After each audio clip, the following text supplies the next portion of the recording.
Om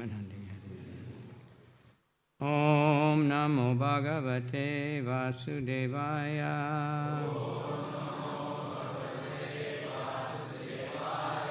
Om Namo Bhagavate Vasudevaya.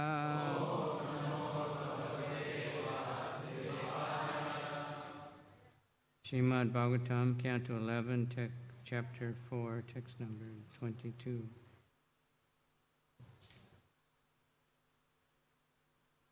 Bhumen Bharabhataranaya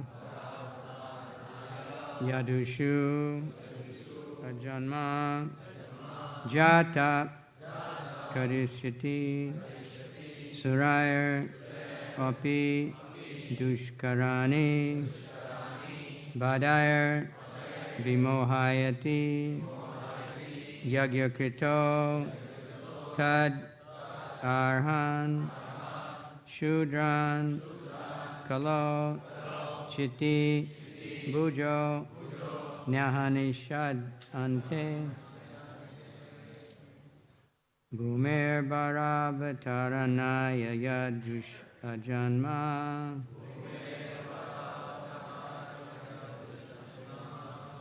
Jatak Karishyati Suraya Pidushkarani Vadair Vimohayati Yagna Krito Tadarhan Shudran Kalo Chitibujo Nahanishyadante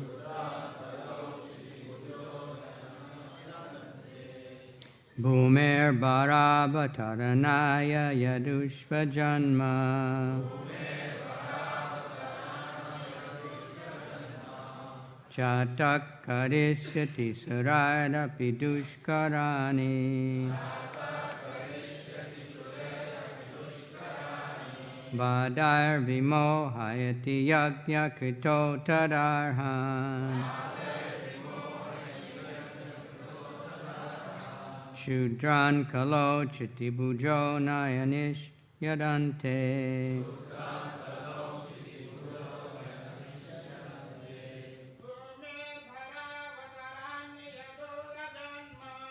Bhumer Bharabhataranaya Janma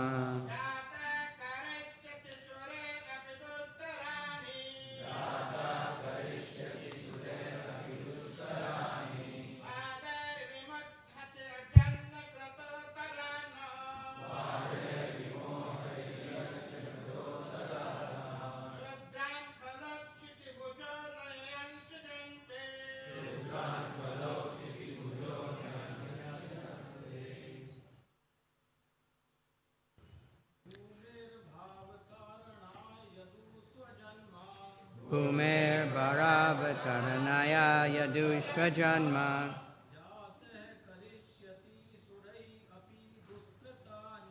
Jatak Karishyati Sarayra Pidushkarani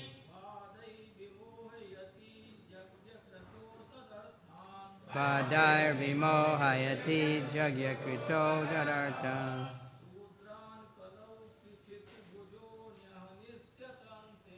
Shudran Kalo Chitibujo Nyanishyadante. More.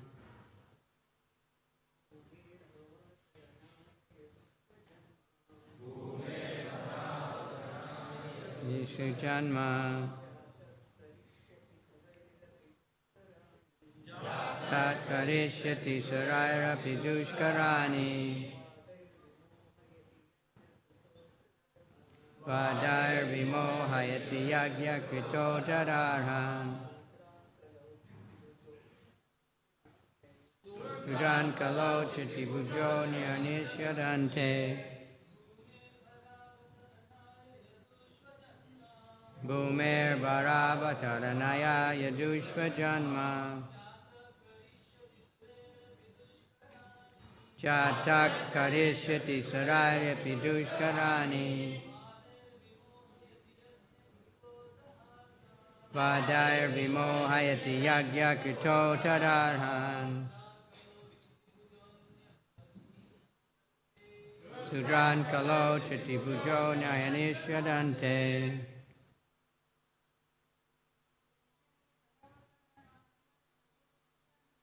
Bhumer bharavatarnaya yadushva janma. Jatak karishyati saraira pidushkarani. Vadair vimohati yagyakrito yadarhan.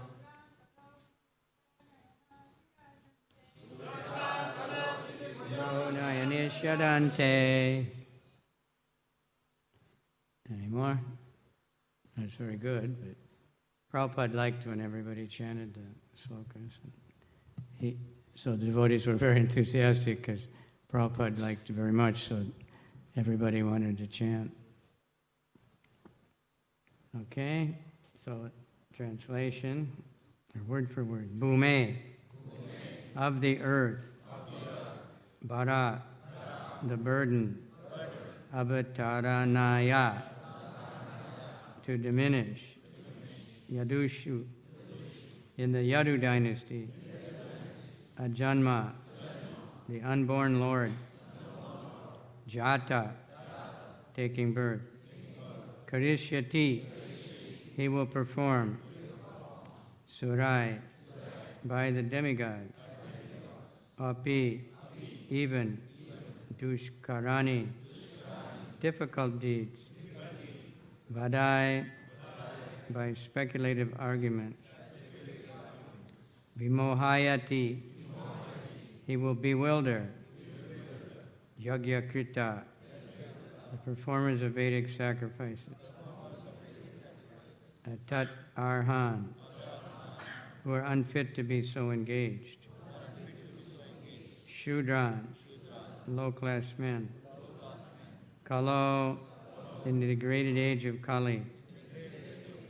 Chitti Bhuja, rulers. Nahanasyat, he will kill. Ante, at the end. Translation.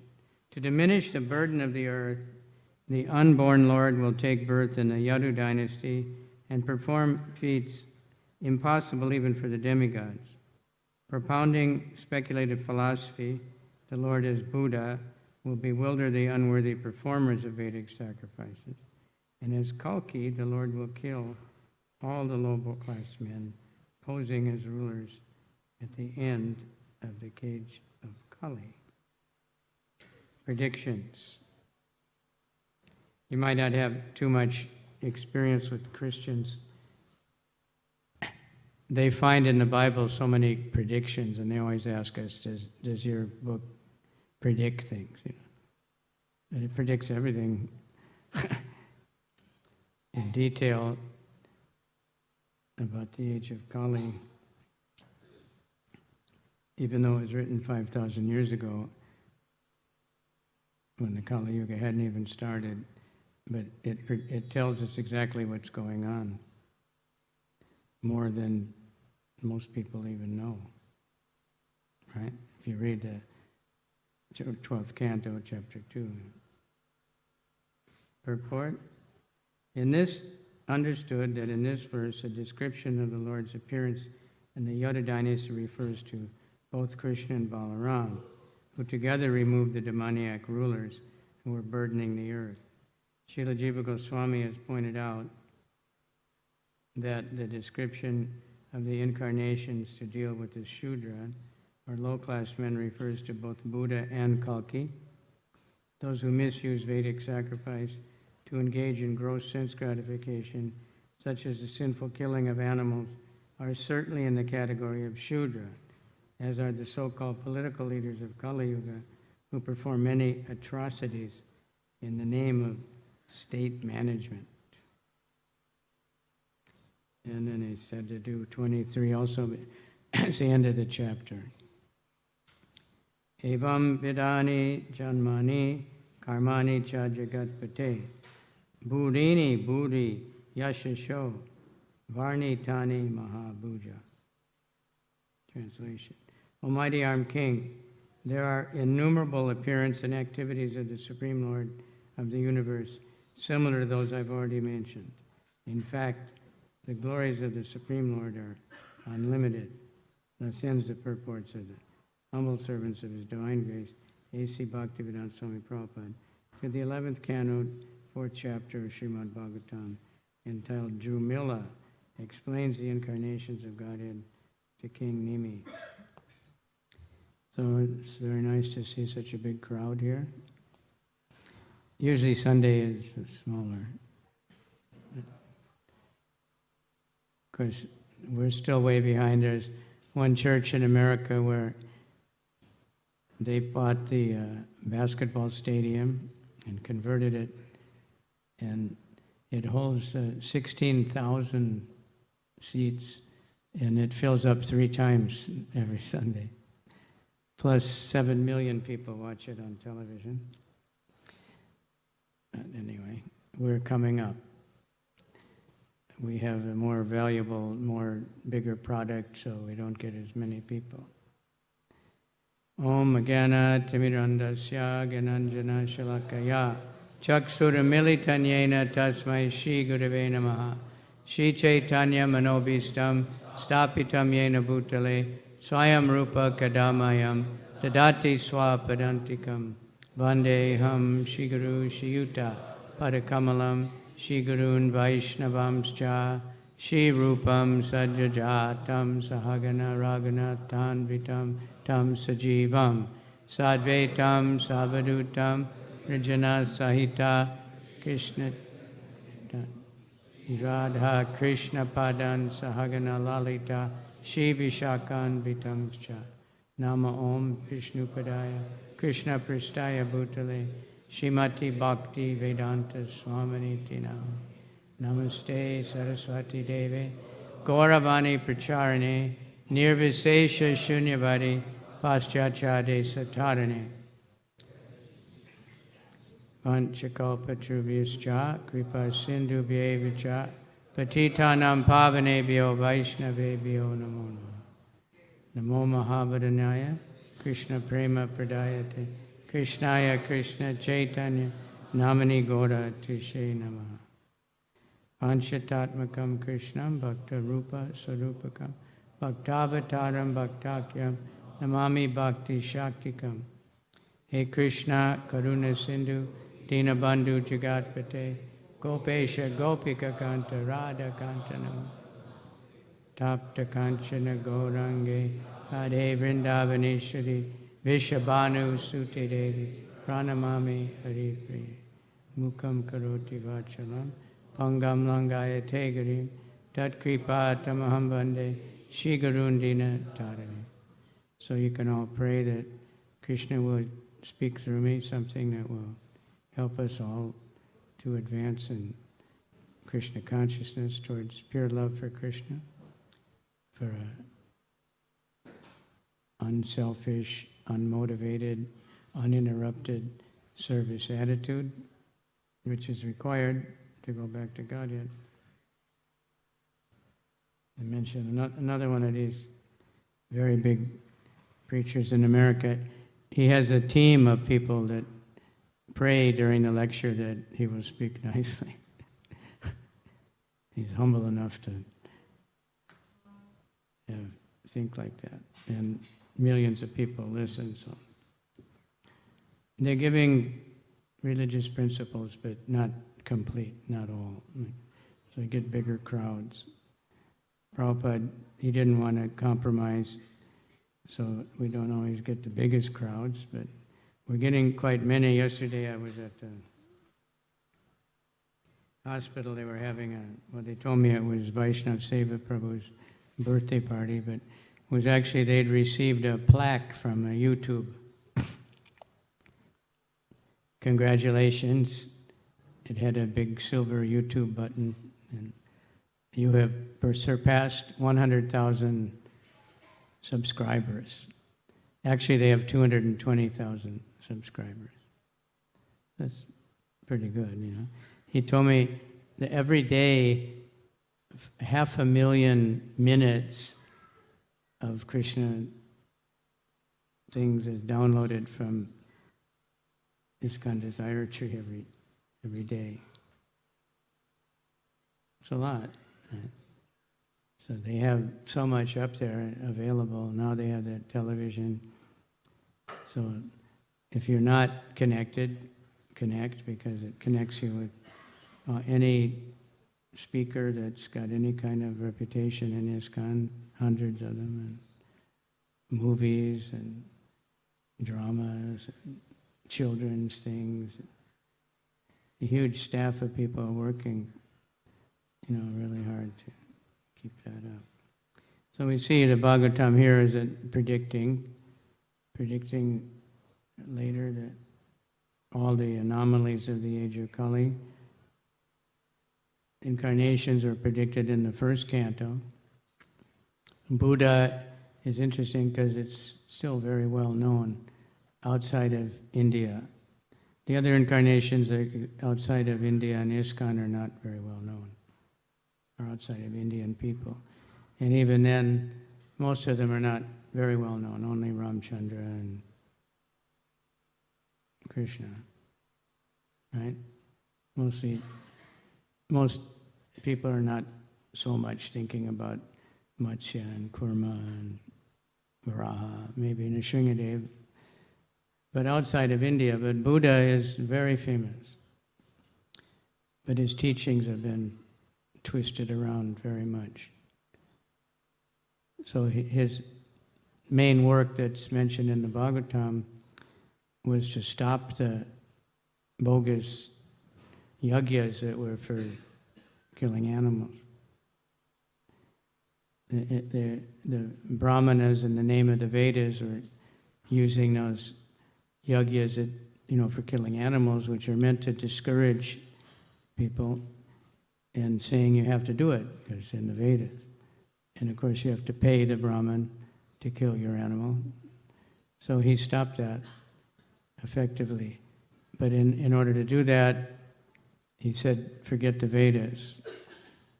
Because the people presenting the Vedas were presenting them so wrongly.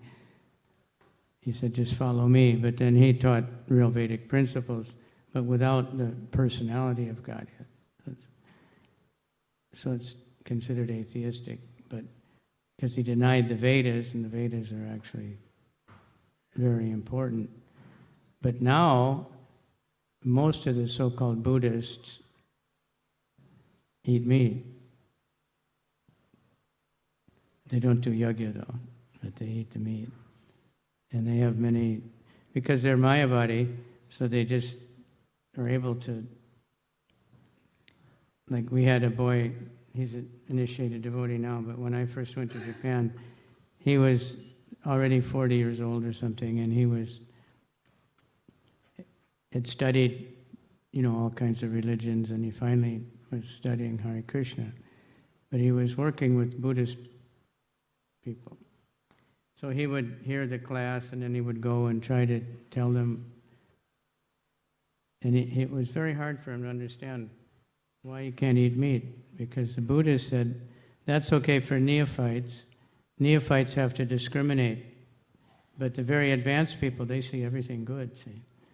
Everything is all one, it doesn't matter. Like yesterday, I was interviewed at the Desire Tree, and the questions were coming from the outside. And so the first one was, if we can't kill animals, so why can we kill the vegetables? It's a common question, right? You've all heard it? And what do you say? Of course, there's many explanations. For devotees, of course, Krishna doesn't want. And of course, there's a small amount of violence, but the violence of killing an animal and picking a mango is really, you can't compare that, Most of the grains are harvested after they die, right? They're not killing. The fruit, trees give fruit for hundreds of years, sometimes thousands of years. The olive trees anyway. I've seen trees that they say we saw one tree, they say this tree saw Jesus. is in the garden there where Jesus prayed, and it's thousands of years old. Nobody knows how old it is. Still giving fruit. And the more you pick the fruit, the more it gives, right? On the fruit tree. If you don't pick the fruit, then it's not good for the tree. So that's one thing. And then but if it is that you pull up the spinach or something, it's still living. But that's why we have to offer to Krishna, because there's some karma involved. But that's, as long as we take only what we need and we offer to Krishna, that's the laws of nature. For the humans, the food is that kind of food. For the meat-eating animals, that's their kind of food, but they don't kill unnecessarily.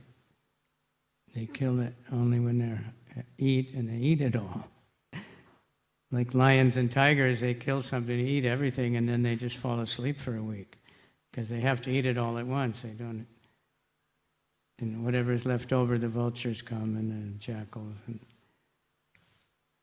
and so that's also nature. Nature has arranged for all the different animals and food for them, and humans, there's also food for them.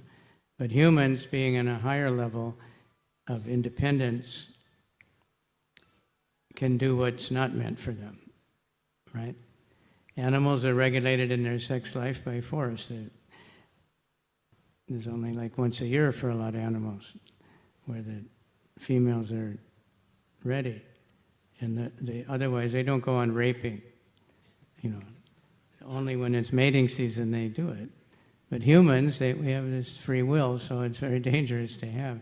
But it also can be very advantageous if we use it, regulate our life. So that's the answer we give. And still, there is some karma, so you have to offer everything to Krishna, otherwise you're stealing. So I was just hearing one lecture by Prabhupada. It's very amazing, nice things he said, which we know, but we should think about as far as our preaching work goes in engaging people in Krishna's service. So this verse he's saying, Shushu Sho Shadadanasya, you know that verse? Vasudev Katha Ruchi Shushu Shad. That, by having a little faith in the Vasudev Katha, then you can get love of Godhead, you can get everything. It's from the first canto, chapter 2, verse 16. Those who are engaged in hearing with faith, ado shadha, without faith you cannot make any progress. That is the beginning of life, spiritual life, ado shadha. And so the faith is the most important thing, not knowledge.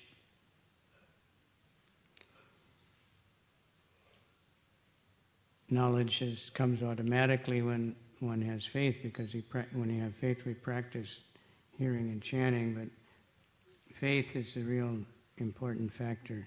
Chanting with faith, it's mentioned so many times. Hearing with faith, serving with faith, donating with faith, whatever you're doing. Eating with faith. That this is Krishna Prasadam, if I eat this, I'm getting Krishna, to have faith. So Prabhupada said, here is Krishna consciousness, very nice. So they are preaching nicely. People still, they are praising our activities. If we keep our standard, then they will appreciate. If we don't keep the standard, then we're just like everybody else. That is called Shraddha. This appreciation is called Shraddha, Shraddhadanasya.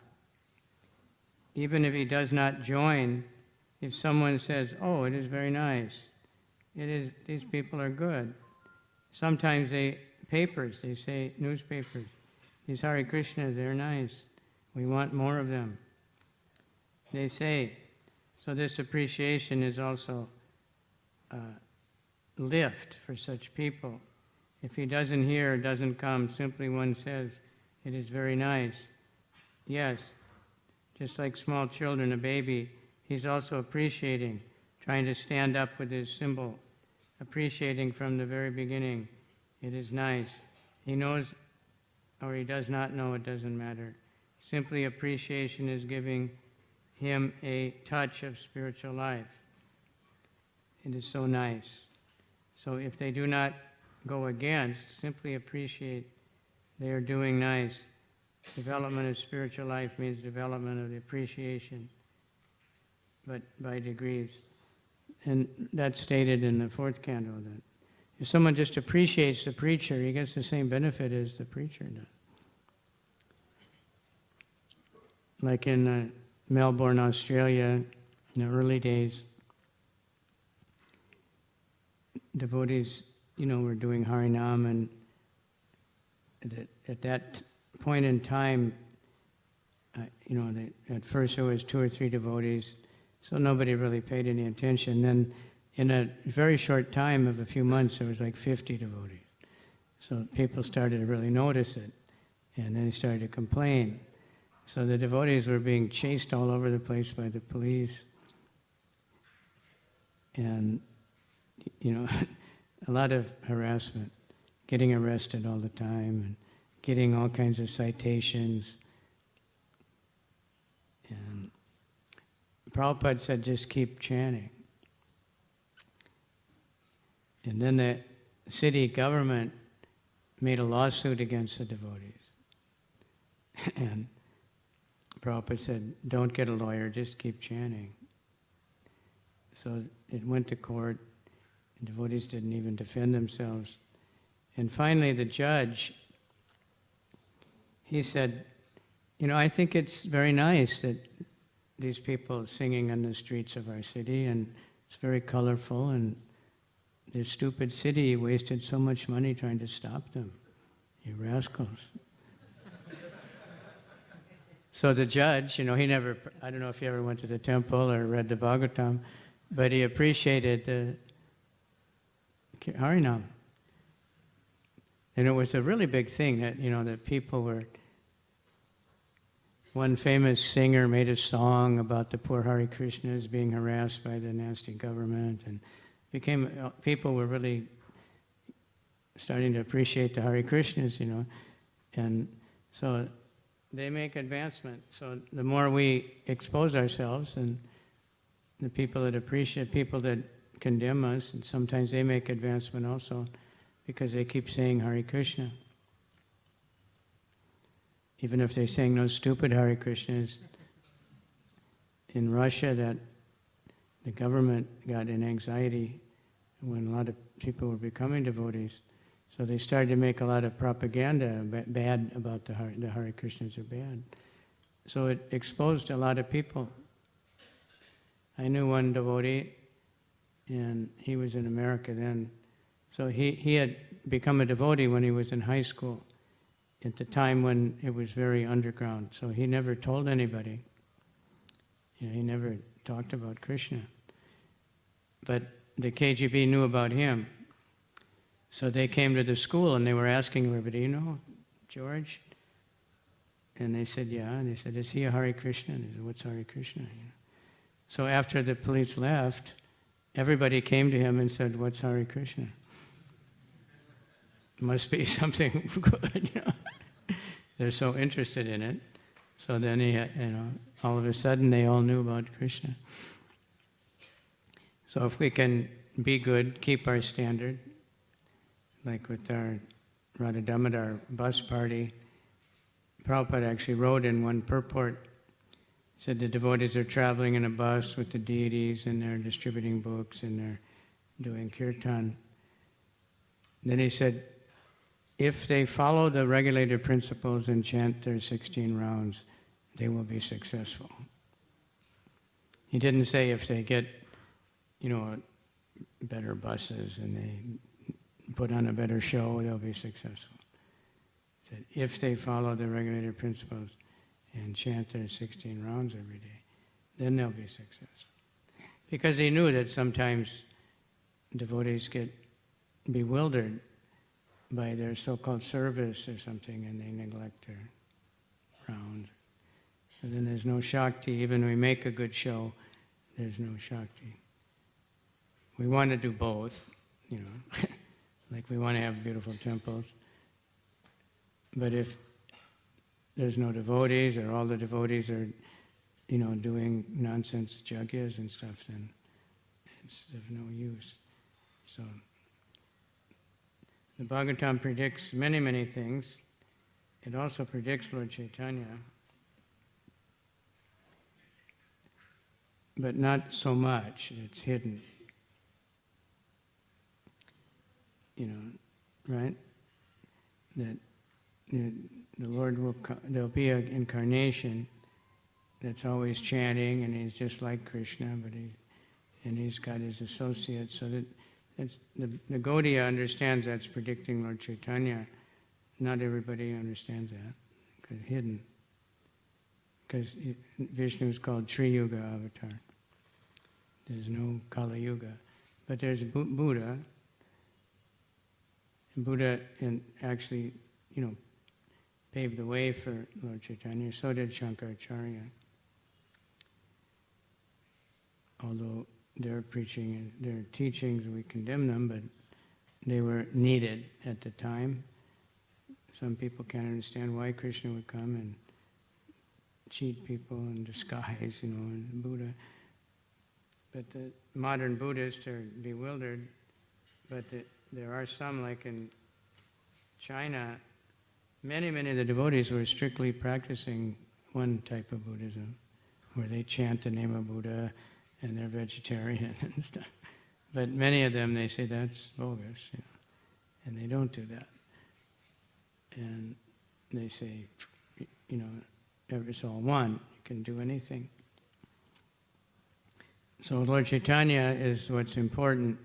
So we can see that if we study the predictions of Kali Yuga in that 12th chapter, 12th canto, Lord Chaitanya is not mentioned there. All the degraded things are mentioned. And they're all going on strong already. Some places more than others, but going on strong. The politicians and the kings will be expert at taxation, and there's so much corruption, so many things, and there's even more details in Mahabharata. There'll be hotels there'll be women of ill report, ill repute on every corner. There'll be hotels everywhere. They'll eat anything. They'll have sex with anything. It goes on and on and on, And it's all happening, and it's only the beginning. The weather becomes completely disruptive. You can't predict it anymore. The women will dress over alluringly to agitate the minds of men, right? That's what's being promoted everywhere and by the fashion industry. But Lord Chaitanya is predicted also. And the Sankirtan movement will, and that's also spreading. That's also happening. And so the demons, the Kali's agents, to promote illicit sex, gambling, intoxication, meat eating, they work very hard, especially in their advertising, cleverly trying to promote these things. And so we have to work harder. We have to plan more how to promote the good life. The main thing is, if we promote the scripture, book distribution like everybody's doing. Yesterday I was at somebody called me over there to the Mira Road Temple, and they were having a meeting about book distribution. There's a lot of devotees there, not their whole congregation, but that, Prabhupada stressed the most, this is what will have the effect, and the spreading of the holy name in whatever way we can. So devotees are doing many, many things, and we can all do many things. Like Vaishnava Seva Prabhu, he was talking about their Facebook, and the Juhu temple is number 5 for comments and likes on Facebook. So many million. There's a few that are way, way ahead, but they're even ahead of that Shad Guru, who's, really popular nowadays. But so many people watch it, and so he was saying that we should encourage every devotee to have their own Facebook also, but not to show off your new car, or your new motorcycle, or your new haircut, right? So that, because we do get devotees doing that. Girls posing, and everybody says, "Oh, gorgeous! Oh, wow!" I tell them, please, there's a lot of lusty men looking for you, and many people are captured and cheated, like that. But put up Krishna conscious things, many, many devotees are, and people love it, and more people see it. On their YouTube, whoever watches YouTube, anybody? Right? You ever watch Gaur Gopal? Yeah. Everybody does. He's one of the most popular Iskcon speakers by far. But so I'm sitting here, I wondered if I get empowered by all the great talks that have gone on here. But so 45% of the people that watch them comes from, they're watching something, maybe Sadhguru or, anybody, something so-called spiritual, and on the side it'll be other things.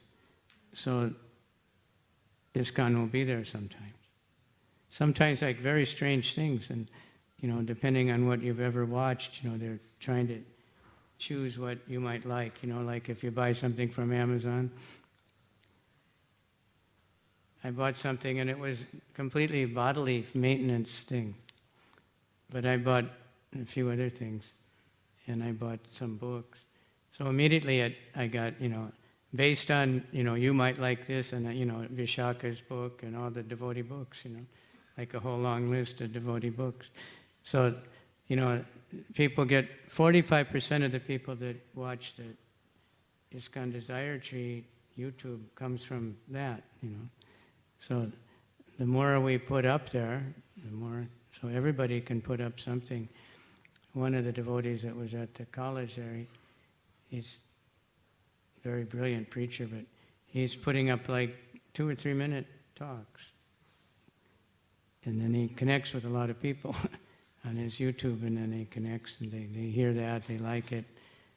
And, anybody can listen to 2 or 3. I got really inspired by that. I got to tell all the devotees in Japan to start putting up, just anything practically. Just even a selfie, but talk a little bit. I heard a brilliant talk by one devotee, I think it was from Nasik though, but about the selfie culture and ahankar. Look at me, here I am. But if we're talking about Krishna, then good. If you're, go into the temple, but show pictures of the temple, not just yourself at the temple, right? And sometimes I see devotees, here I am at the temple, here I am in Mayapur, but there's no anything else, only them, So we want to, also, I was on Harinam in Tokyo, and people don't pay much attention to us in Japan. And I saw one couple, and they were really intensely, and I thought, wow, they're really watching, they're filming us, Then I looked again, and they were trying to get the building behind them in the selfie. They didn't even see us. They were 10 feet away, but they didn't know we were there, They're so absorbed in getting a picture with some restaurant, so, or a karaoke shop or whatever. So Prabhupada is stressing that, if anyone just appreciates, so if they just see that, oh, that devotee was friendly, these people are nice. So he goes on and on through all the ruchi. As soon as he gets a ruchi, Vasudev Katha Ruchi, that comes from Shushu Shraddha Vasudev Katha Ruchi. Ruchi means taste. So here Krishna talks, very nice, let me hear. That very much, you get the sword immediately. The sword is in your hand. Vasudeva Katha Ruchi. But the Ruchi comes to whom? This taste. Because as I have several times explained, the taste, just like sugar candy, everyone knows it is sweet. But if you give it to a man who is suffering from jaundice, he'll taste it bitter. Everyone knows sugar candy is sweet, but the particular man who is suffering from disease, jaundice, he will taste it. Anybody have that experience? I have. I got jaundice when I was in Juhu, and it was the day that they had that attack. So everything was total chaos, you know. So I was in a room by myself, and everybody was in a total panic. And I was thinking, oh, now I can rest, but it got so bad I couldn't even see the ceiling. And so the devotees came in and they said, do you want some sugar candy? Because we didn't really know, but we heard Prabhupada said we didn't know you're supposed to boil it with papaya and stuff, and green papaya. So I said, yeah. And they left the sugar candy and ran out because they were really busy then in the chaos, you know. And so I tasted it and I thought, they got cheated. This is not sugar, you know. It's India, know they're cheating, right? And cheat the foreigners. So this is not sugar. And one day they brought papaya, and I said, this is rotten, it's no good. They said, no, this is really nice. But for me, it tasted horrible, rotten, and the sugar candy was like battery acid. And then I found a jug in the back room full of these black, horrible-looking things. And so I was going to throw it out, and Sridhar Swami said, no, don't throw that out. This is a 10-year-old lemon pickles or something. And it's really medicine. So I ate that lemon pickle. It tasted like gulab janam. I said, wow. I ate the whole jar in 2 days. The big, milk can like that. And I started getting better immediately after that. But it tasted so sweet. I don't know what it would taste like normally, 10-year-old, but that's supposed to cure anything. So Prabhupada goes on, he said, usually as soon as one is doing bhajana kriya and observes the regulated principles, he gets free from anarthas. Just like we say no illicit sex. And so you can get rid of all these things.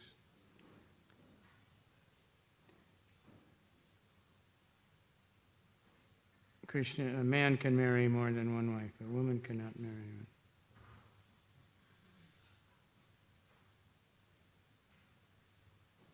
So we have to get rid of the anarthas. Then he says, we don't have a taste, so we have trouble to chant even 16 rounds. Taste means if you like it, that's called taste. Not that by force one has to eat something. Unless he got a taste for it, just like if we are forced to eat meat, we cannot eat because we have no taste for it. But another, as soon as you give him meat, is voracious eating because he's got a taste. So it's acquired. When you get this sword, if there's a taste, then you can very nicely go on chanting Hare Krishna, Krishna Krishna, Hare Hare. Because of taste. Rupa Goswami, he increased the taste. They were liberated. Therefore, he's writing, if I had millions of tongues and millions of ears, then I could nicely chant and hear. But as far as we're concerned, because we have no taste, 16 rounds is very difficult because we have no taste. Why is there no taste? Because we are lacking the previous process, bhajana kriya. So to get the sword, to cut through Maya, Prabhupada mentions that some preachers in some religions, they go with a sword and they say, we'll kill you. And the Christians did that for quite some time. Swords, bombs, guns, hanging, burning at the stake, anything, if you're not a Christian. They deny that now, but Muslims did it. But Prabhupada, we have the sword, Hare Krishna, Krishna Krishna, Hare Hare. Hare Rama, Rama Rama. And one can cut through the labyrinthian knots of ignorance, with the sword of knowledge. Srimad Bhagavatam, so, we're always requesting everybody read the Srimad Bhagavatam, hear the Srimad Bhagavatam regularly. Now the books are available. Most devotees have the full set of books, but I've been in houses where they're all still shrink-wrapped. Maybe one is open. So it's not like they're reading it voraciously. Maybe they're just started with the first canto. But read it at least a little bit, every day. I was giving a class yesterday online, and somebody said, that was just what I wanted to hear. I said, the Bhagavatam is always just what you need to hear. But you have to hear it, though. You don't have to go looking in a certain place. You just open it up and read it, and it'll be what you need, because it's always Krishna from all different angles. So we're promoting that. Chant the holy name. Of course, there's so much chance to hear Bhagavatam speakers now. Devotees are, YouTube is full of so much now. But there's a lot of competition, There's some things, some nonsense, crazy things you pop up on YouTube and, 11 million views or something. We're doing good, if there's a Kirtan Mela and there's 10,000 or 50,000 or something, But people don't have a taste. They have a taste for insanity. But the more we put up everywhere, the more we go out with tilak, so people see us. They're reminded of Krishna, and then they'll talk about Krishna. If they're approached with books, if they see the Harinam parties. They need to see it again and again, right? Just like we were coming out from the Govardhan village, when we got out to the highway, there was a huge sign, McDonald's 2 kilometers. Right? They're world popular, world famous, but they have signs everywhere. Everywhere, every city in the world. In China, when we come off the train, first thing you see, McDonald's, KFC. Right in, you can't, as soon as you're out the door of the train station, they're right there. And they made a new one every day for years. Opened a new one. We have a lot of temples, but we're not every day opening a new temple. But we should be. But if anybody gets a book, their house becomes a temple. If anybody chants the holy name at home, the house is a temple also. So we do have a lot of temples. We don't have to have all this big temples. We were hearing a Prabhupada said in Bombay, there'd be thousands of temples. So there are, in one sense, because there's many, many homes worshiping deities and following the regulated principles, most of you, all of you probably. So those are all temples. And then if you invite people to your temple, it makes it a better temple.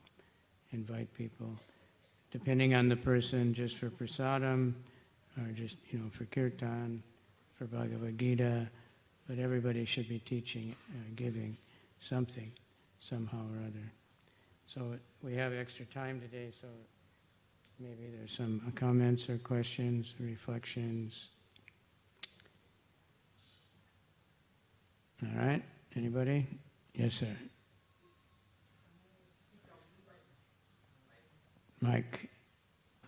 Microphone. How did Sutta Goswami speak to 60,000 sages? That was end of Dwapar Yuga. This is Kali Yuga. Okay, Haribol, my question is like I'm Krishna conscious, but in my home we do demigod worship. Means we have Ganpati festival. Now Navaratri festival happened. Like people go to Can you Navaratri. slow down? 'Cause- Okay, I'm Krishna conscious devotee, but in my home we do a demigod worship. Means we have Ganpati festival, 10 days Ganpati festival. Then people do Navaratri festival. Just now it happened. So people worship demigods like Ganpati, Devi, Shiva, Right. Mahashivratri. They do their upas, means vrata. All this they do, fasting of those demigods. But I also do like Krishna conscious fast, like Ekadashi. So some people do both the fast, like of the demigods as well as Krishna. So they do both the worship, like means my grandmother used to chant Hare Krishna Mahamantra also, and used to also do Gayatri Mantra Jap, Shiva's Om Namah Shivaya, everything she used to do. Such of a mixed worship is there, like in Indians, they don't do pure Hare Krishna this worship. So what is the gati of such people? Like what is the faith? Because they have mixed faith, like you can say, demigod as well as Krishna. Means we say Krishna to Bhagavana Swayam in Bhagavad Puran, but they do mix worship. It's a beginning state. It's good. We need to teach people, in many parts of the world where there's a very big Hindu population, we never tell people don't worship the demigods, but that the demigods like Krishna Kirtan, right? They're all Krishna devotees. So they like Krishna Kirtan and they like Krishna Prasad. So offer the demigods Krishna Prasad. Then they worship Krishna properly. To get the benefit of demigod worship, you have to do it right, which most people don't know that. So that means that you worship Vishnu and then you give the prasadam to the demigods. That's the thing what they don't know. So if we can somehow teach that, they like Krishna prasadam, they like kirtan. So if they're chanting Krishna sometimes, and if we can somehow, give them knowledge of that Krishna is supreme. Shiva, worship properly, he's, of course we have, it's offensive to think the names of demigods are equal to independent holy name of Lord Vishnu.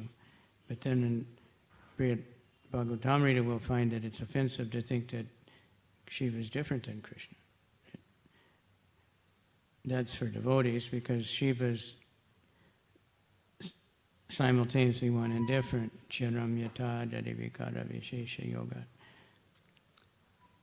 But it's like Sakshad Hari. He's a guru. He's the head of a sampradaya. So we try to teach people more about Lord Shiva, understand more, and he worships Krishna. Some won't accept that, but But Om Namo Shivaya. Interesting, I was in the country Azerbaijan, and one devotee organized a program called Mantras. So we were part of the program because you have to be careful there about openly presenting religion. And there was one guy came on, I found out later his name is Mr. Happy. And he was an incredible singer and he played electric violin. And he chanted Om Namo Shivaya, Om Namo Bhagavate Vasudevaya also. He also chanted that. And that's what he does. He goes around and chants mantras. So I told the devotees, please try to get him to start chanting Hare Krishna also. But he does chant Om Namo Vasudevaya. Om Namo Bhagavate, very beautiful singer. He has a girl backup, and he gets a lot of people chanting. He also, mostly chants Om Namo Shivaya. But many people, there's Tarna Chaitanya, he's an incredible kirtan leader, young boy, and he mostly goes with yoga groups. He was traveling with one yoga group around, and they wanted to chant all these mantras, but gradually they said, chant Hare Krishna. The more the more they heard Hare Krishna, they said, we like Hare Krishna, chant that more. And they didn't care so much about the other mantras. Because when you chant Hare Krishna, you get Krishna, it's much different. And especially when you chant the Hare Krishna Mahamantra, because then that's Lord Chaitanya gave that, and that's the recommended mantra for this age, so it has like special potency. So don't say anything bad about the demigods, but try to encourage more worship of Krishna, more chanting of Krishna, because the demigods like that. Right? Narada Muni Vajavina. Right? All the demigods went mad chanting Krishna. All right? Thank you. That satisfied? Anyone else? Yes, sir. Such wonderful class. You mentioned one point that faith is better than knowledge, quoting Prabhupada. Regarding that only I have a question. Isn't that knowledge helps anyone to develop faith, or faith is independent? Yeah. Faith, proper knowledge, but it comes automatically. Jnana Shairagya Vairagyam. What's that verse? Vasudev. Vasudev Say it Katha loud. Ruchi, Sat Sevaya Vipra. Who know, everybody that knows it, say it. Vasudevi Bhagavati Bhakti Yoga Prayojita Jnana Chaivagyam Vairagyam. Yes. What's the last? Ahoy to come. Causeless. Ahoy to ki. So by worship of Vasudev, the Supreme Lord, by Bhakti Yoga, then knowledge and renunciation come automatically. So some knowledge might give you some faith, like Prabhupada said, someone sees a devotee, they get some association, so they'll develop some faith. And then when they get some faith, they'll practice. So hearing and chanting means practice. So proper hearing should increase the faith. But without faith, just hearing without faith, doesn't give you bhakti. Like dry study, dry renunciation, without faith, chanting without faith. That's like, we get questions often. Someone was devotee for some time, they were doing everything nicely, it looked like, they were chanting their rounds, they were quoting so many slokas, and then they left. So why? They didn't have faith. They were just doing it for some other motivation to make an impression, or to see what it's like, or whatever reason. If they don't develop faith, faith is subtle and mysterious. So.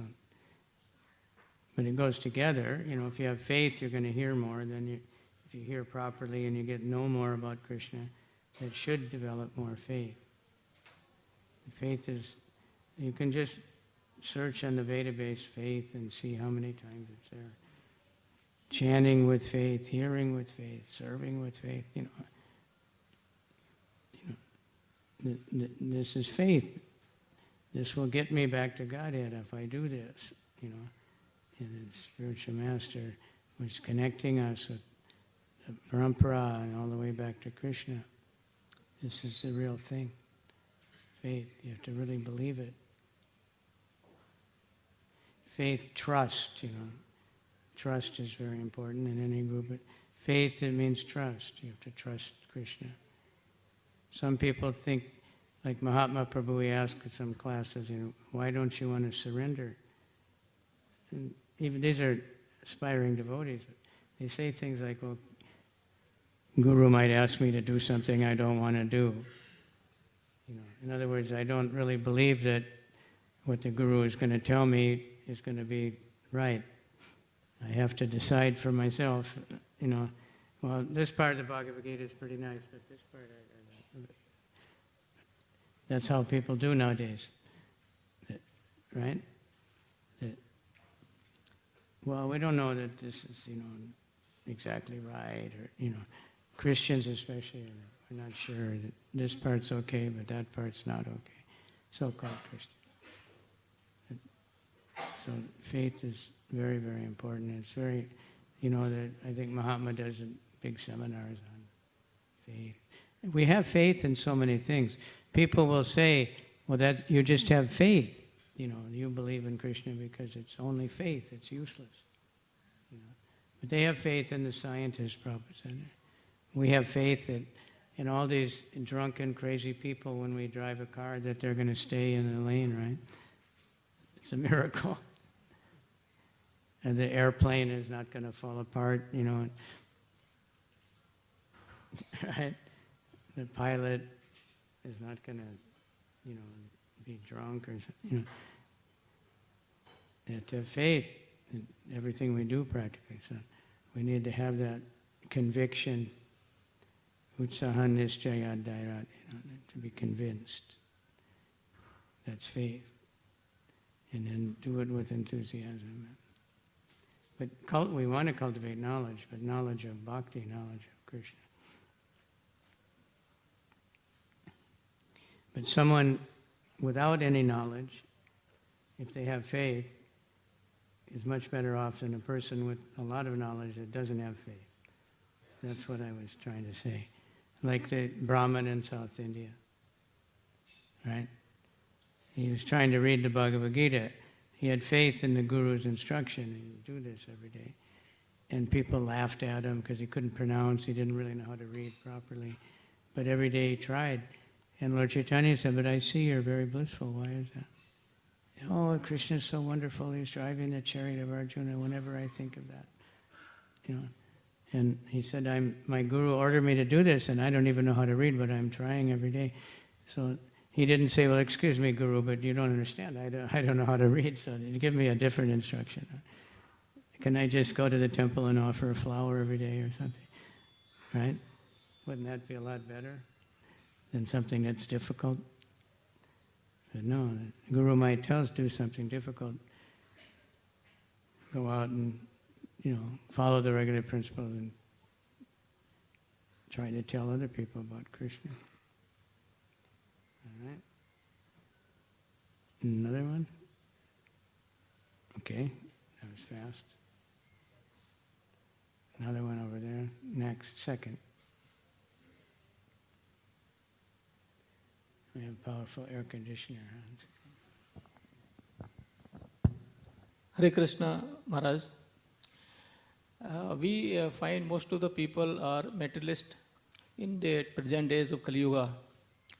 And they feel that if they come to Krishna consciousness, then whatever they have built up in their material life, their business, their job, or their family, they feel that it will get ruined. They have got the feeling.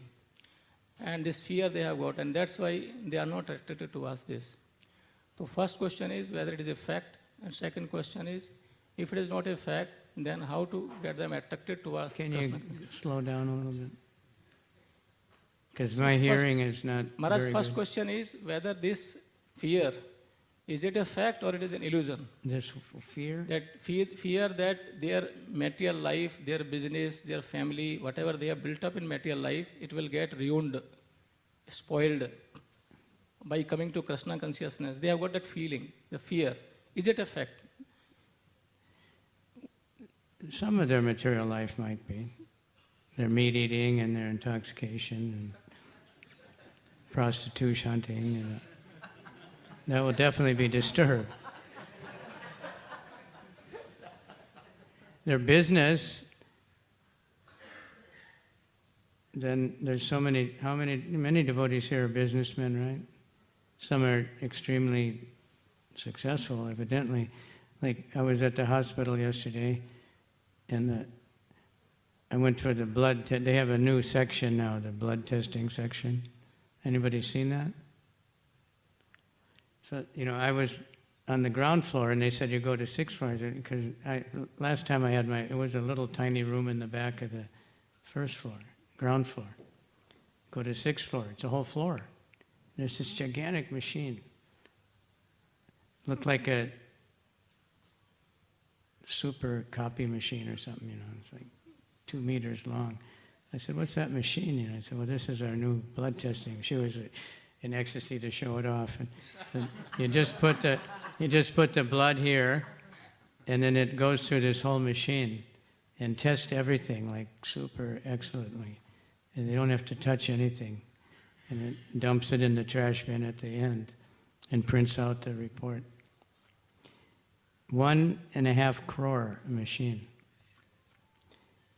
Yeah. And one husband and wife, devotee, donated it. So his business must be doing all right, right? But I don't think he's going out drinking and, partying. So that will be disturbed if that's, but, their house and home and, their business, their money, that's not going to necessarily be disturbed. Occasionally that happens.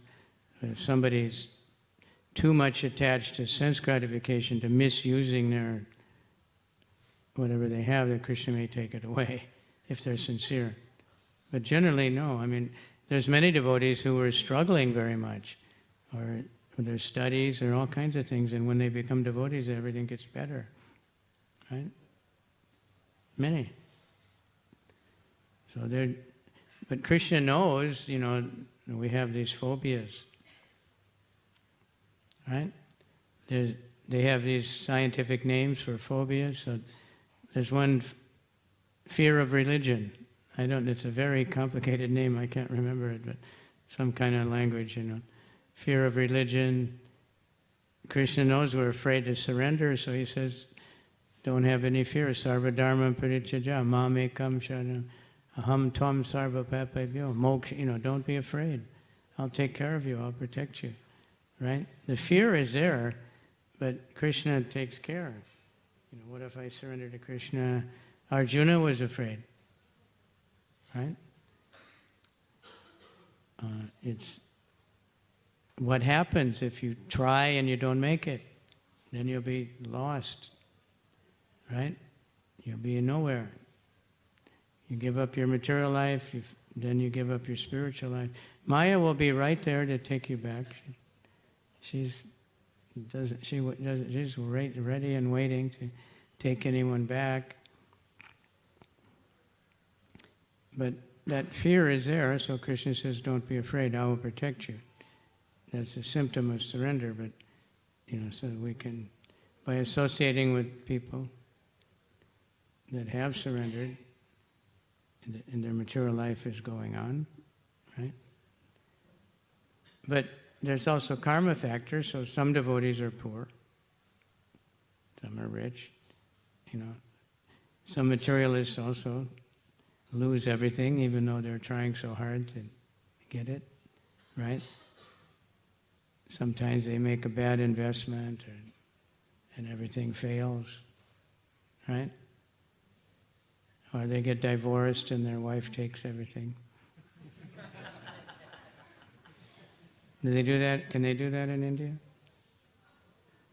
Can they do that in India? And the rich people in the West, before they get married, they make a divorce agreement. Because by law, she could get half, or she can take everything, or demand $1 million a month to maintain her lifestyle or something. So they make an agreement before they get married. It's common. You heard of Paul McCartney, the Beatle? He's the richest musician in the world. So when he was getting married, everybody told him, his children told him, all his friends told him, this girl is a gold digger, and she just wants the money. You should make this agreement. He said, oh, that's not romantic. I don't want to do that. I'm in love. So a couple of years later, it was on the front page of the newspaper every day in London, practically.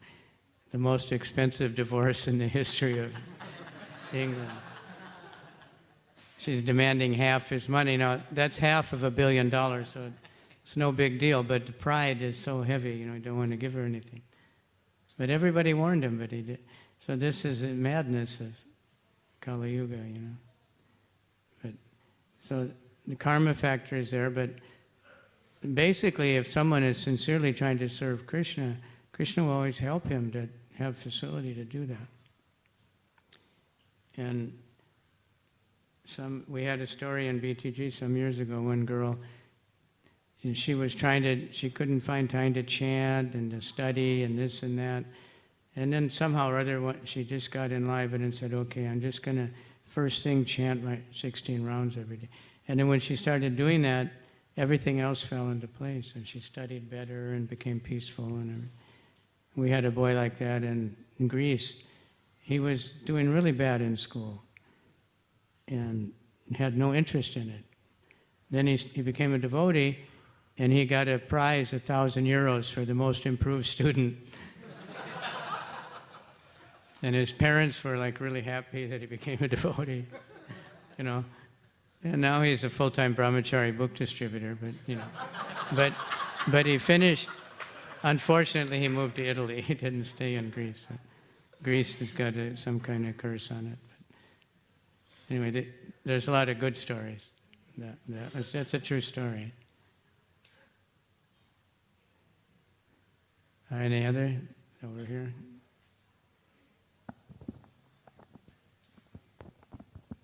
Yeah, sure. Very clear.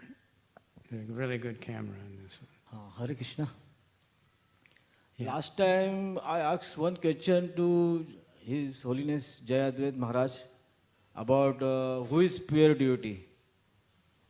And Maharaj answered that pure deity, brahmachari, maybe sannyasi, like that.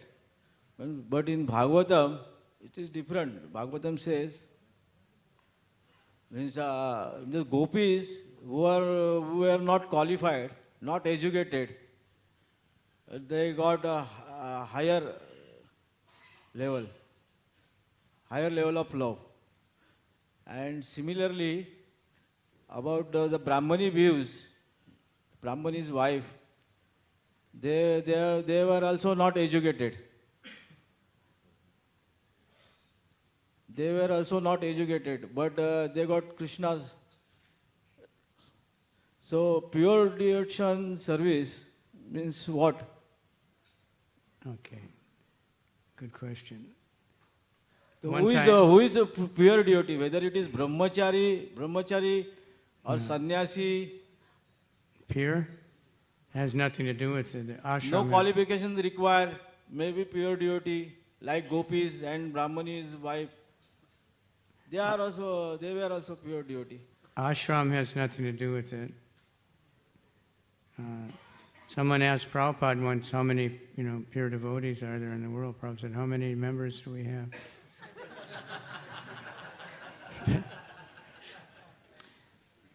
But he said, pure means no material motivation. It can be a Sudra, it can be Vaishya, it can be anybody. But they're serving for Krishna's pleasure. Not, for some kind of material motivation. Dharma projita kaita votra nirmat saranam satam. The Bhagavatam rejects religion that is materially motivated. So the ashram is not, there are, all kinds of people in every ashram. So pure means no material motivation, just trying to serve for the pleasure of Krishna, or aspiring to do that even. If we just know that's the ultimate goal, like at the end of this class I was reading from, Prabhupada said, so things are difficult, at the same time they're easy, provided that we're determined, in this life I shall go back to Godhead. These are the processes. So he was going over the four-letter principles and how we have to give them up and if we have a taste. So nirmat saranam satam literally is nirmatsara means non-envious. Right? That's the word-for-word translation. In the translation, Prabhupada said, for those who are pure in heart.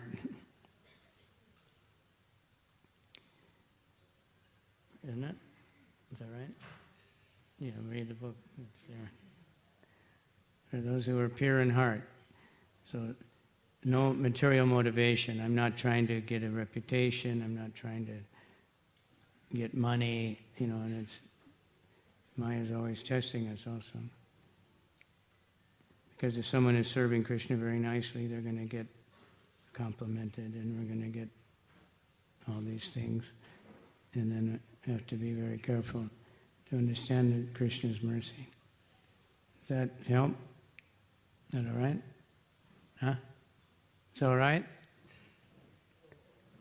The gopis, of course, are the most pure devotees because all they cared about was Krishna's pleasure. That was their qualification, more than anybody else. Pure love for Krishna. They didn't want anything in return at all. They just want to give to Krishna. So if we can work on that mood, that we just want to serve Krishna, amanina, amanadina, and kirtaniya sadahari, then we can chant all the time. But we don't have a taste. We have a taste for many other things. Right?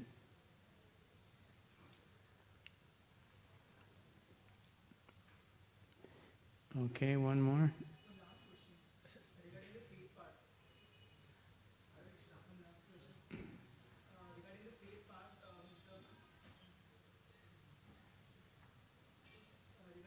Part in 12th chapter, second verse, Lord Krishna says, Maya Vesha Manoyamam Nitya Yukta Upasate Shraddhaya Paropetaste Te me Yuktatamam Ataha. Means one who worships me with faith, he achieves me. And what happens, like when we are in Krishna consciousness, our faith in Krishna strengthens a lot. Means we come from various backgrounds like demigod worship, or for that matter Christianity, Islam, anyone can come in Krishna consciousness. So when their previous faith goes away, and when they come in Krishna consciousness, when they are in that situation, like they worship Ganpati, they worship Shiva, Durga, all the demigods, so they should become faithless to those, like they should not visit their temples, they should not go to Bara Jyotirlingas, or we can say to Ganpati Ashtavinayak, or all these like places, other demigod places. So they should only go to Krishna places like Tirupati or Mathura Vrindavan. So the faith is there on Krishna. So they don't, so because that faith was there with these demigods previously, so they should not go out. So they should become faithless to those. Yeah, but gradually someone worships Krishna in association of devotees, they'll get more and more attached to Krishna, and they'll get understanding. But when we honor the demigods as devotees of Krishna, and we're just chanting Brahma Samhita, so there's prayers there that are specific, Shristi, Stiti, Pralaya, Sadhana, Yadpada, Pallava, Yoga, that's the proper way to worship those main ones, mostly Ganesh and Parvati and Shiva, the sun god, So that's the proper way to worship. Govinda Madi Prusham Tamaham Bhajami. So slowly. And that's why kirtan is so important, because almost anybody will join in a Hare Krishna kirtan. The Mayavadis, they also chant Hare Krishna sometimes. I used to once in a while visit one so-called incarnation. So they chant many bhajans. They chanted Hare Krishna, but they kind of changed the words around. But when we chanted Hare Krishna, they joined in, everybody joined in with, really blissful.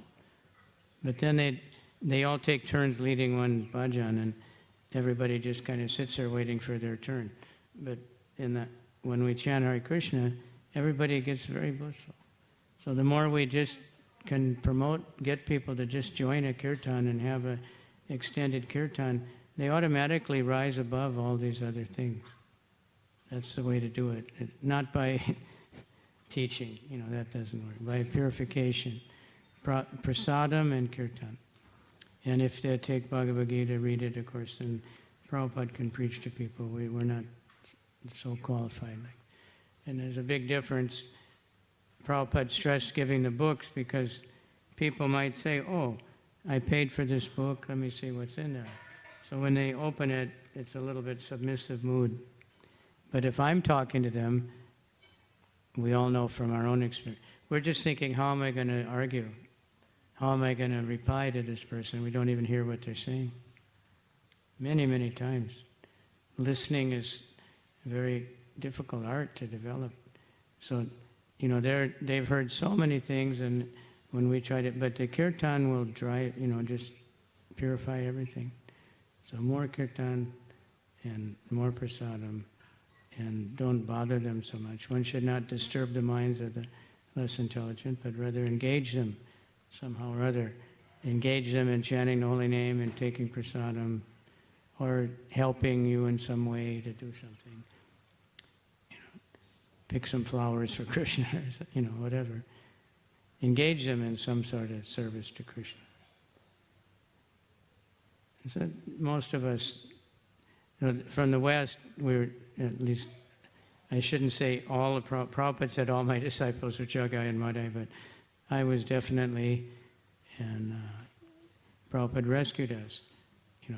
In India, many were maybe not, engaged in so enthusiastically in gross sinful activities, although now that's quite prominent. But, everybody had misconceptions about the demigods and everything. But by associating with devotees, they get purified. All right, so 10 o'clock, right on time. Thank you very much. Wow, even more came in. There's another question back there, but more questions. I don't know if we have time. Who's in charge here? I don't want to break the rules. Huh? Can we take more? Nobody's saying no. Okay.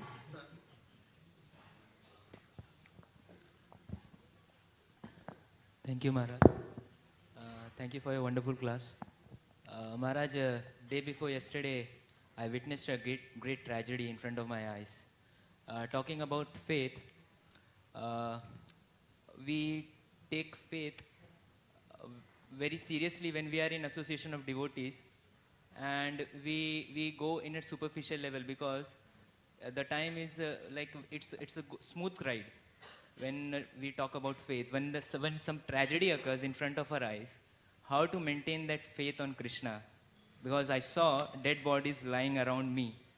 There was small kids, mothers, teenagers, boys, different ages, almost 20, 25, more than that also. Wow. Where was that? There was a tragedy in Mumbai day before yesterday. Really? Yeah, around 20, 30 people got killed in a stampede. So at that moment, I saw people crying out, crying very loudly. How could God can do that to them? And that thing struck me like wonder, and it was the testing moment for me also, because when we see people crying out, yes, faith get dwindled. So how to maintain the faith, basically, at that kind of moment? Well, it's a material world, so it's a world of birth, death, old age, and disease, right? So, like Bhagavad Gita, it says that indifferent, but not that we don't have compassion, but birth. Why do we celebrate birth and lament death when whoever is born is going to die? We should lament, oh, this person's going to die. Oh, this baby's going to die. How can God, nobody thinks like that. If a baby dies very young, of course, if an old man dies, we don't think about it very much. It's normal. But when there's some kind of thing like that, how can God let this happen? Because we came to the material world, philosophically. There is a spiritual world where it doesn't happen, but why did we leave it? Now, why did God let you leave? Because you didn't want to stay. Now, he could have just, but it's a mercy that there is a material world. And then we should see, well, how bad the material world is, and we'd like to get out. In other parts of the world, there were probably much bigger tragedies at the same moment. There was also millions of people celebrating birth. I have a question, like, just to get off that, but we do get shaken up, but, you know, Krishna is giving everybody what they deserve according to their karma. But one devotee girl just had a baby, and, you know, a lot of her friends were following the pregnancy, and everybody says congratulations. Now, why you congratulate for someone for giving birth when, you know, it's just every day millions of people give birth. Animals, pigs give birth to so many. What's the big deal, you know? You congratulate someone when their child finishes high school or, you know, gets initiated, you know, some accomplishment, but giving birth, it's just an ordinary thing, and anyone can do that. Why do we say congratulations? You can say congratulations like yesterday Vaishnav Seva said his 24th wedding anniversary. So congratulations, that's an accomplishment, you know. It's not easy, right? You have to really do something, you know. But giving birth, it's you know, you should say good, great, you know, and good luck, and make sure that you take good care of the baby and make him a devotee and everything. But anyway, so these, you know, every day people are seeing all the tragedies that go on and wondering how God can let this happen. But we can also wonder why so many people who are, like there was a book, it became quite popular, called Why Do Good Things Happen and Bad Things Happen to Good People, right? Do you know that book? I mean, yes or no? You read it? So it's a Jewish rabbi. Hebrew they say rabbi, English we say rabbi, teacher. So it's supposed to be a very faithful man to God, right? And his son had this strange disease where you get old when they're 7 years old, dying of old age. You know, so never has a childhood, never has a life. So he was wondering, how could this happen to an innocent child? So he didn't want to say God is bad, and he just picked that person to suffer. He didn't want to say there's no God. So his theory was that God is good, but the evil is more powerful. God didn't want this to happen, but some evil force is more. Now, when I saw that, I said, why do good things happen to bad people? Right? Some people are very, very sinful, but everything's going great for them, materially. You know, they're popular, they're beautiful, they're healthy, they're getting everything they do, they get money. You know, whatever investment they make, just, you know, everything gets better. So then people look and say, well, what's the use of being good? Because I saw a good person, he's always kind, he's always giving charity, but he's always eating the healthiest food, and he's always sick. So what's the use? Might as well be bad, right? But because karma, things are going on, so, you know, we don't... So we should think that if we spread the holy name more, the world won't be quite so bad, you know. There's always going to be birth and death, though, and old age and disease. But if people are Krishna consciousness, old age and disease doesn't affect them in the same way, right? As a person who's so totally attached to the body, that they'll spend, people mortgage their house, to get cosmetic surgery. It's true. To try to look younger, to avoid getting old. So, but the devotee can grow old gracefully and be sick gracefully. Take it as mercy. Many devotees write, I just was reading one. He got his cancer diagnosis, so he came to life. This devotee hardly ever preached. He's a very good devotee internally and at home, and beautiful, the most beautiful deities I've ever seen, and a good family. But he never went out preaching. But he got this cancer diagnosis, and he just, and he's just madly preaching and every day publishing huge, and everybody really likes it. He's traveling all over to talk about facing death, and feels like I've been holding all this in all my life. Now I don't have much time left, but the cancer's not getting any worse. It's going a little bit down. But so, he could have said, why did God do this to me? I'm such a good devotee. I've been worshiping Him so nicely, and I chant my rounds with my wife, and we, and it's true, they're really good devotees. And his wife is always sick. But I saw them at one japa workshop, and I was like most impressed by those two people. When I watched their japa, my God, they were so absorbed in it. But so anyway, the world is birth and death is all everywhere. We have emergency room at the hospital, and I don't know if that shows on TV here, ER.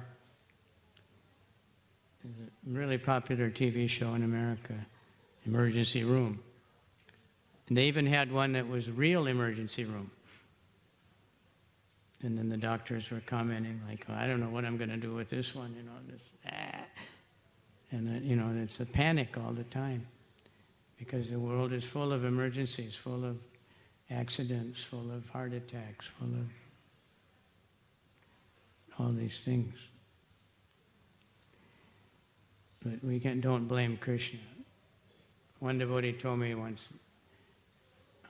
one godbrother, told me two things that I never forgot in book distribution. We were partners, but he was a champion at the time. He said, you have to look in the eye of the people. And I didn't, that would give a headache, but then from then on I did it anyway. And he said, don't blame Krishna. Generally, when things go wrong, people blame Krishna, and when things go good, they just enjoy it. One time they lost touch with the astronauts, the radio contact. So they put on, everybody's watching on television. They said, pray, everybody pray, everybody pray.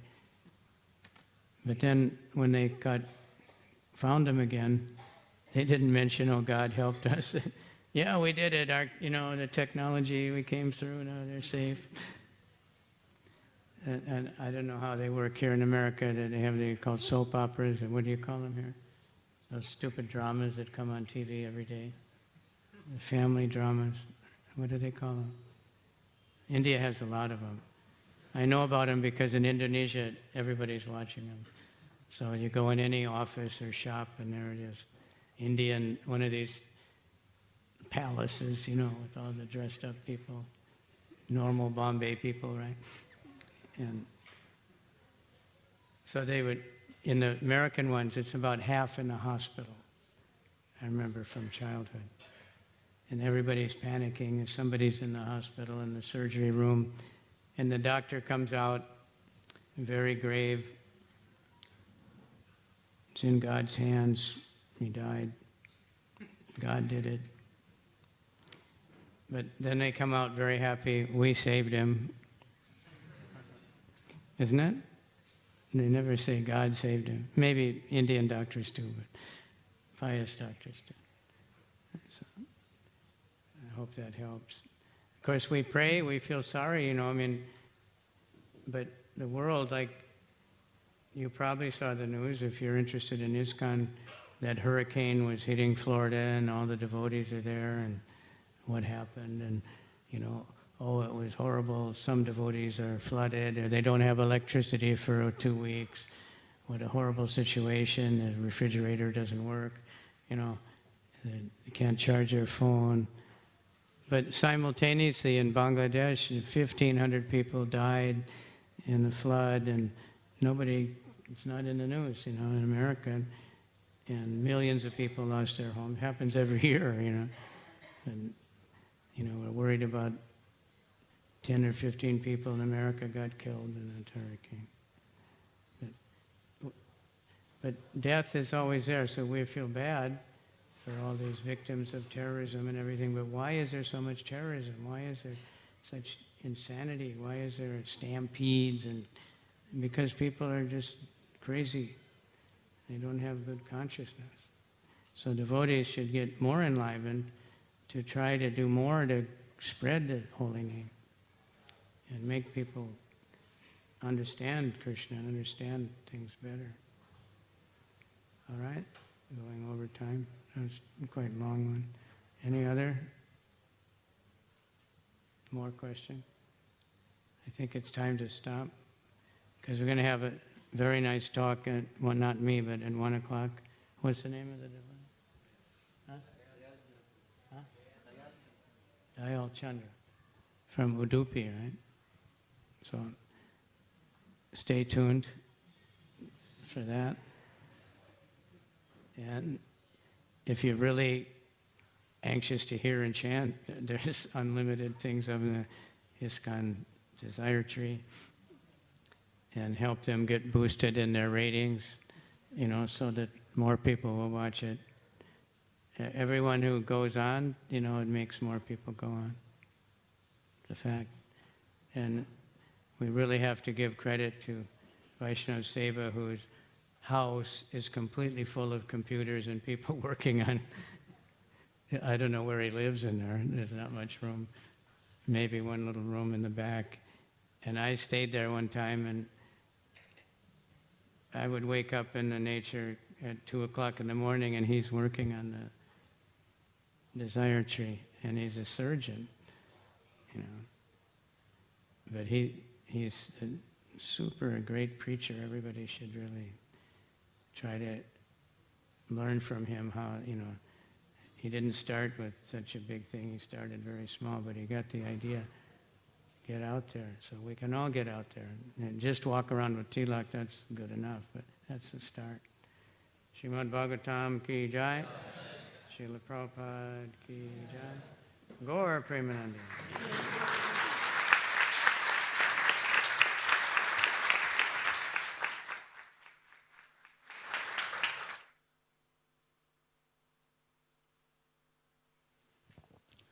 Hare Krishna. There is some announcement. Gita Champion League GCL contest is going on all over